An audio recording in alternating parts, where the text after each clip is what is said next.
You want to support Roland Martin Unfiltered? Be sure to join our Bring the Funk fan club. Every dollar that you give to us supports our daily digital show. There's only one daily digital show out here that keeps it black and keep it real as Roland Martin Unfiltered. By going to RolandMartinUnfiltered.com, you can make this possible. South Bend, Indiana, we do not have the body camera video of a police officer who shot and killed a black man in that city last week. South Bend, Indiana Mayor Pete Buttigieg, who is running for the Democratic presidential nomination, he has been dealing with this issue for an entire week. He held a town hall meeting on Sunday that turned into a shouting match. Reorganize your department by Friday of next week. And based on data, get the racists off the streets. It's disrespectful that I wake up every day scared. It's disrespectful that I have 3 boys that I have to teach today what to do. Get them off the streets. If anyone who is on patrol is shown to be a racist or to do something racist in a way that is substantiated, that is their last day on the street. I believe you have described a specific tool that can be used in order to identify indications of racism. It is not familiar to me, and so I thank you for bringing it up, and I will research it right away. How are there all these loopholes, right? Like, oh, it's at the officer's discretion if the cameras turn on, turn off, headlights got to be on, they have to flip the switch, all this stuff, right? And then it's like, well, maybe they could, maybe if it's bad enough, yeah, they could record the situation. Why wasn't it already mandatory in the policy that you record every interaction with citizens? It makes no sense. The policy was approved by the Board of Safety. I do not know who drafted it, but I believe that it was drawn from model policies from around the country. So it was copy and paste, right? Per the general order. My view is that under the current policy, when an officer on a call encounters a civilian, the camera should be activated. The effort to recruit more minority officers to the police department and the effort to introduce body cameras have not succeeded, and I accept responsibility for that. We have tried but not succeeded to increase diversity in the police department, and we need help. Karen Hunter, you're joining us now. You just finished your radio show. Here you got a guy who's running for president of the United States. He stands up and he's talking about, how, the cameras didn't work and how, we haven't had diversity. Here's the reality. 2014, just 5 years ago, there were 26 black officers on the South Bend, Indiana Police Department. That's about 10% out of 253 officers. Today, 5 years later, just 13. That means 88% white officers, 5% black. I'm just trying to understand, how can Buttigieg want to be president of the United States, want to be the Democratic nominee for president of the United States, and he can't even get black officers on a police force of 150,000 and don't even have body cameras that work? Yeah. So it was troubling. Today on the show, I actually canceled Pete Buttigieg as being qualified to be president of these United States. South Bend is such a small city, and if he can't control such a small city, how can he control this nation? But there's a larger question. Why are we constantly having to ask people to do the right thing? Why are we constantly begging people to do what is right? And I feel like in many ways, the power that we actually have, we're not exercising. I'm tired of us looking at these stuff videos, and I'm tired of us showing up to town halls and begging people to do the right thing when we have the power to make them. And I'm not saying, physically, I'm saying that we have the political might. So we're not doing that. I'm going to go to Mildred Gaddis here. Mildred, what is... Are you getting... Yeah, you're breaking up there, Karen. You're breaking up. So my Skype sucks, right? Yeah, you're breaking up there. So, Jackie, if y'all can let me know, we can get that taken care of. I'm going to go to Mildred Gaddis right now. Mildred, what is interesting here is Buttigieg came off of the campaign trail to deal with the issues that were taking place in South Bend. But the reality is they failed. They failed in the city. You're also dealing with a city that has not resolved the issue of a black police chief who was fired. He says because he was confronting racism in the police department. All of these people, Hollywood is just falling head over heels for Pete Buttigieg.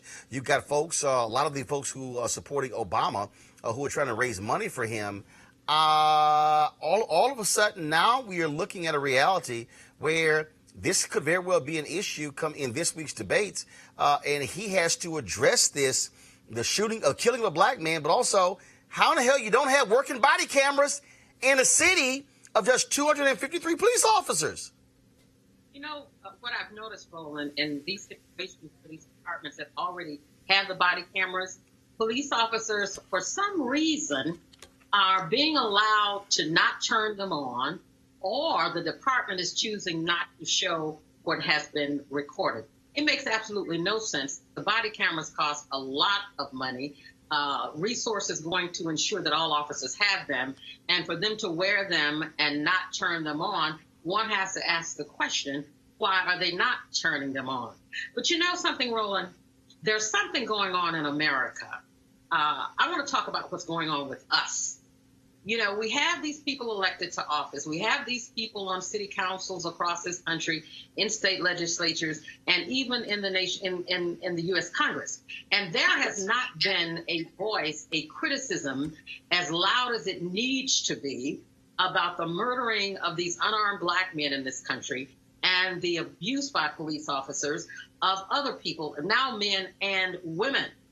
What's going on? Why are we not hearing from all corners of this country, of our society, people who claim to represent us? And I know that everybody elected is not a leader. I think that's quite evident because we're sitting here talking, and I'm mentioning the fact that we're not hearing from these women's organizations, the men organizations, the elected officials, and even the pulpit.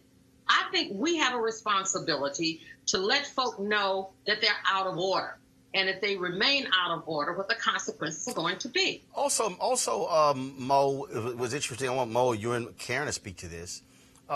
We saw massive resistance during the latter years of the Obama presidency as a result of Black Lives Matter. We saw folks taken to the streets.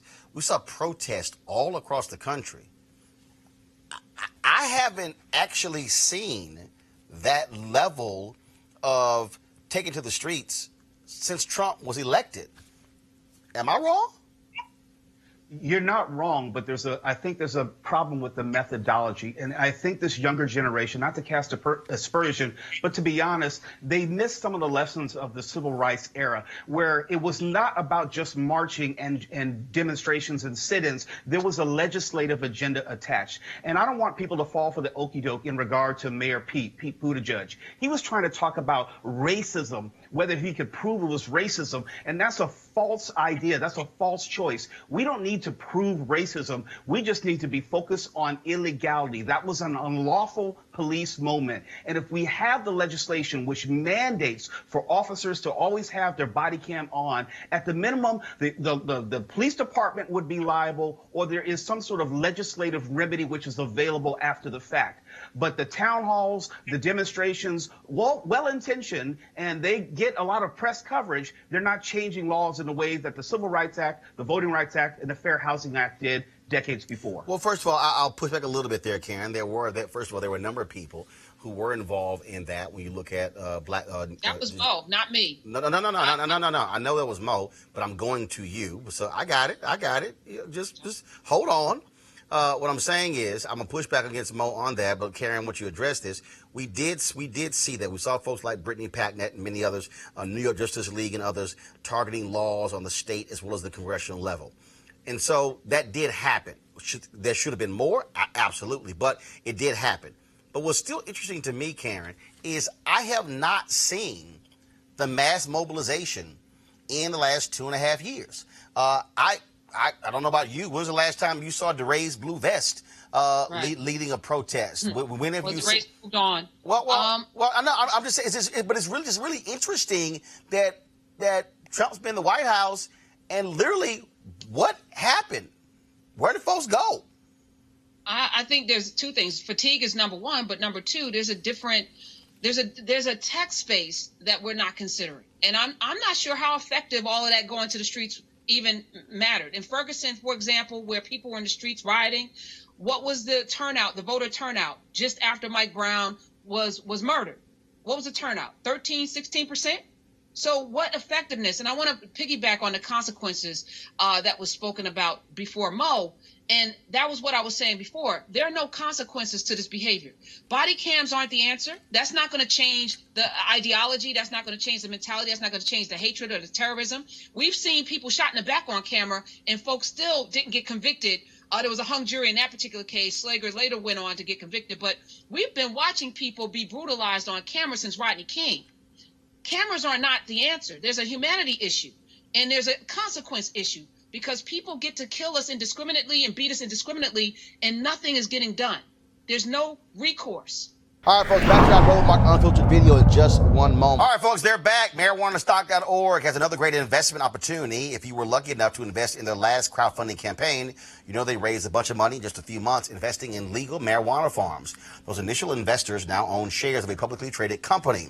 And, of course, again, a lot of y'all sent me emails saying, how can I get involved? Well, guess what? Now they have a new investment opportunity that is as good, if not even better than the last one. I'm talking about industrial hemp CBD. For those who don't know, the hemp plant is the cousin to marijuana with a much higher concentration of CBD, which means hemp CBD gives you all the medical benefits of marijuana without getting you high. Until recently, hemp farming was practically illegal in the U.S. and heavily regulated by the DEA. But the 2018 Farm Bill changed all of that, making it legal to grow hemp CBD in the United States and creating one of the largest commodities worldwide. They need land to grow all of the plants, and this makes for an incredible investment opportunity. And that's where our good friends at 420 Real Estate come in. Their business model is simple. They buy land that supports hemp CBD grow operations and lease it to licensed high-paying tenants. That's right, they are hemp CBD landlords, and you can get in on the action. You can invest in the crowdfunding campaign for as little as $200 up to $10,000. Now, all you got to do is go to marijuanastock.org. That's marijuanastock.org to get in the game. You should do it now. Now back to your Roland Martin Unfiltered video.